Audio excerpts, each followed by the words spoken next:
ज़मान park में हमारे पास तैयबा राजा साहबा पहुंच चुकी हैं। ये डेली यहाँ पे आती हैं। इनसे आज पूछते हैं कि तैयबा राजा, आज फिर से आप लोगों को रैली नहीं निकालने दी गई, आज फिर से ज़मान पार्क को चारों तरफ से बंद करके मकबूजा कश्मीर का रंग दिया गया, आज फिर से ज़मान पार्क को चारों तरफ से बंद करके अफ़गानिस्तान बना दिया गया। कब तक आप ऐसे रैलियों का ऐलान करते रहेंगे और आप नाकाम होते रहेंगे? नहीं, नाकाम होने की बात, नाकामी और कामयाबी तो खैर अभी ये सिलसिला शुरू हुआ है। नाकामी कैसी, खान साहब जब तक कहते रहेंगे हम रैली के लिए तैयारी करते रहेंगे। आज तो खैर हम लोग इनके साथ वो कहते हैं तरह निकाल रहे थे इनका, तो आज हमने इनका तरह निकाला है। हमने इनको वो कंटेनर लगाने और उठाने पे लगाया हुआ है। अच्छा। तुम लोग भी मज़े ले लो, क्योंकि ये भी हमारे साथ यही कर रहे। तो हमने कहा अच्छा, वो जो एक मनूस औरत है ना जिसको इन्होंने जलसियाँ करने की इजाज़त दी हुई है, लेकिन हमें जो है वो रैली निकालने की, जो कि हमारा हक है, हमें इजाज़त नहीं है। तो हमने कहा ज़रा इनके साथ भी ड्रामेबाजी की जाए।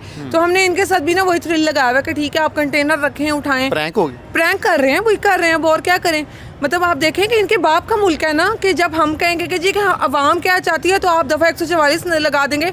तो मैं बल्कि ना मुझे आपने बड़ा हैरान थी कि अवाम के आप जुमले सुने, अवाम कहती है कि दफ़ा 144 पे 144 दफ़ा लानत है, कि आप लोगों को शर्म नहीं आती? हमारा मुल्क है, हम लोग, मतलब मैं हैरान होती हूँ। पुलिस वाले भी रोड्स पे खड़े हुए हैं तो वो बेचारे कह रहे हैं जी हम क्या करें। मतलब उनके भी जुमले जाके सुने, उन पे भी तरस आता है कि वो बेचारे किधर जाएं। वो लोग खुद कह रहे होते हैं कि हम तो खुद खान के सपोर्टर हैं, हम किधर जाएं, हमारी रोजी रोटियां लगी हुई। अब तो दिल करता है कि उनको कहा जाए कि छोड़ दो नौकरियां, ये इस लायक नहीं है, ये बेगैरत लोग इस लायक नहीं है कि इनके अंडर नौकरियां की जाएं। मुल्क पे तो कुत्ते सवार हैं, तो इन कुत्तों के अंडर काम क्यों हो रहा है? ये तो फिर जब तक खान साहब कहेंगे तब तक हम रैलियां, हम भी तैयारी में है। कल इंशाल्लाह है रैली और जोरों शोर से। अच्छा, कल दोबारा से ऐलान कर दिया आप लोगों ने? अभी तो कहा जा रहा है कल है, तो फिर हम बताते हैं इनको कि कल क्या करते हैं। हम भी लगे में लगे रहे, रखें कंटेनर, उठाएं कंटेनर, हम भी मजे ले रहे हैं। आ जाए फिर। यहाँ पे तो वो मुझे शेर याद आ गया कि आ सितमगर हुनर आजमाते हैं तो तीर आजमा, हम जिगर आजमाते। तो आप कल दोबारा जिगर आजमा? बिल्कुल ऐसा ही है। तो हम जब तक हमारा जिगर छलनी ना हो जाए, कुछ भी नहीं होता जी। वो तो अब हमारे खाने के लिए आए हैं यहाँ, क्या हम गाने बजाने आए हैं? वो मरियम बीबी जैसे बकवास करती हैं, क्योंकि वो खुद एक बेहुदा औरत हैं, तो वो उनको लगता है सारी औरतें बड़ी बेहुदा हैं, क्योंकि उनका तो कोई आलमी रिकॉर्ड लगा हुआ है ना। उनकी जवानी से लेकर अभी तक बुढ़ापा आ गया, उनके तो आलमी रिकॉर्ड लगे हुए हैं। नेशनल और इंटरनेशनल लेवल पे उनके माशाल्लाह बड़ी उनकी यारियाँ दोस्तियाँ रही हैं। तो उनको लगता है पूरे पाकिस्तान की औरतें ऐसी हैं शायद। वो जो है ना जवान होने के जैसे वो बालिग उम्र में आती हैं तो वो इस तरह के कारनामे शुरू करती हैं उनको, क्योंकि वो खुद मफरूर औरत रही हैं, तो उनको लगता है बाकी भी मफरूर औरतें हैं। उनके खुद के काफ़ी जो है ना वो प्रोजेक्ट काफ़ी कम अरसे में मुकम्मल हुए हैं। नाम लेते हुए भी बड़ा बुरा लगता है, क्योंकि वो औरत है, हम फिर ज़रा लिहाज करते हैं, लेकिन उन्हें किसी चीज़ का लिहाज नहीं है। तो हम भी अब सोच रहे हैं कि जब इस औरत को लिहाज नहीं है तो फिर हमें भी नहीं करना चाहिए। पहले तो तुम अपने बारे में बताओ। तुम बातें करती हो कि ज़मान पार्क में औरतें बैठी हैं, तुमने देखा है अपनी आंखों से किसी को यहाँ कुछ करते हुए? तुम बकवासें करती हो। क्या तुम्हें लगता है कि ये 2023 चल रहा है, 1990 की दिहाई मान के लोग बकवासें सुनेंगे इस तरह की फजूल किस्म की ऑडियोस में? और तुम्हारा तो आलमी रिकॉर्ड है, तुम्हारे बारे में तो पूरी दुनिया कहती है तुमने 9 महीने का प्रोजेक्ट 3.5 महीने में मुकम्मल किया। कैसे किया है बीबी? धूमधाम से तुम्हारी शादियों की धूमधाम तो तुम कर चुकी हुई थी। वो तो बेचारों ने पकड़ा है उसको भी, और तुम्हें भी उन्होंने कहा भाई लाजो साड़ी तो इज्जत जनाता निकल गया हुआ है। धूमधाम तो तुमने कर ली थी, अगले बेचारों ने तो अपनी इज्जत बचाई है फिर तुम्हें रुखसत करके। तुम कौन सी बकवासें कर रही हो पाकिस्तान की औरतों और पाकिस्तान की बेटियों पे? तुम अपनी बात करो, जिसका बाप भी बाहर, भाई भी बाहर, बाकी सारे यार दोस्त भी बाहर, जिसके साथ आपकी लगती है वो फिर आखिरकार अपना टाइम पूरा करके बाहर निकल जाता है। जैसे कि आपको एक बेमखसूस लफ्ज दिया गया जनरल रानी, तो आप तो वो हैं, एवरीबडी नोस। आप कौन से मुंह से उठ के पाकिस्तान की औरतों पे बातें कर रही हैं? इस सर्जरी वाले मुंह को आप अपने पास रखें, हमें अपनी बकवासें ना सुनाएं। आज मरियम औरंगज़ेब ने ना बड़ी धुआंधार प्रेस कॉन्फ्रेंस की।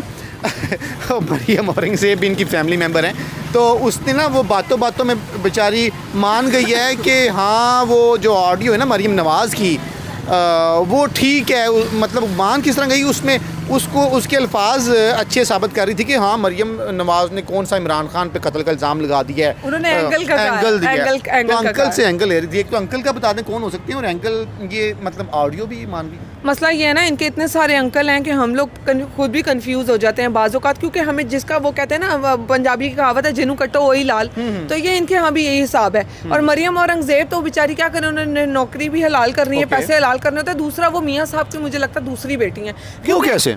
क्योंकि उनकी शक्ल ज्यादा मिलती है मियाँ साहब से। अच्छा, उनकी हसन हुसैन से ये उनकी तो शक्ल बड़ा- ज्यादा मिलती है। हसन हुसैन से? हसन हुसैन से मरियम औरंगजेब की शक्ल मरियम नवाज से ज्यादा मिलती है। मरियम वाह। नवाज की 1980 1990 में फिर कहीं मिलती जुलती लगती थी।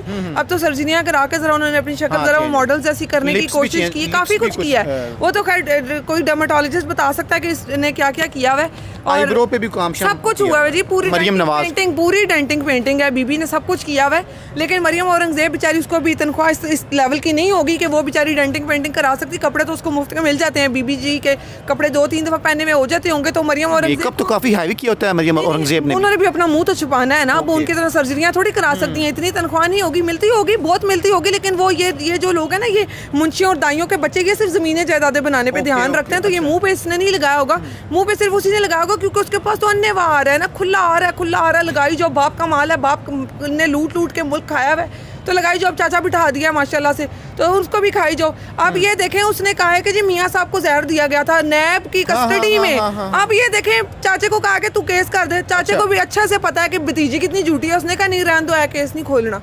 तुम लोगों को शर्म नहीं आती? तुम लोगों को तो अपना चाचा जो बैठा हुआ है वजीर आजम, उसने कहा नहीं ये केस नहीं करना, क्योंकि तुम लोगों को भी पता है कि ये बकवास कर रही है बैठी। तुम्हारी तो इतनी इज्जत नहीं है कि तुम्हारा चाचा उस केस को खोल सके, तो तुम क्या बकवास यहाँ लोगों को बकवासें सुना रही हो अपनी।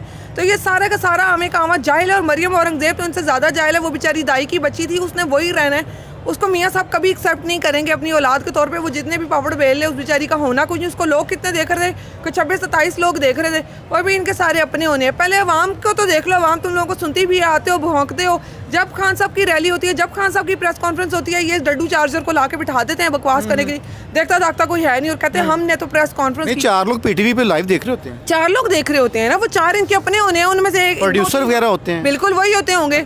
ये इनको जबरदस्ती बिठा देते होंगे कि देखो अवाम तो नहीं देखती ना, अवाम में निकले। इतना जो तुम लोगों के पास जिगरा है, अवाम में निकल कर दिखाओ। अपने प्रोटोकॉल के बगैर मरियम बीबी इतनी बनती है, मैं उनको खुलेआम चैलेंज करती हूँ, मरियम बीबी बिना प्रोटोकॉल के अवाम में निकल के दिखाएं, पब्लिक में, औरतों में सिर्फ निकल के दिखाएं। सिर्फ हमारे सहाफियों को छोड़ दें। इमरान रियाज ने उनको चैलेंज किया है कि मैं आपका इंटरव्यू करता हूँ। हाँ। मैं यहाँ एक आम पाकिस्तानी हूँ, मैं उनसे कहती हूँ मुझे इंटरव्यू का मौका दें। वो मेरे सवालों के जवाब नहीं दे सकती। इमरान रियाज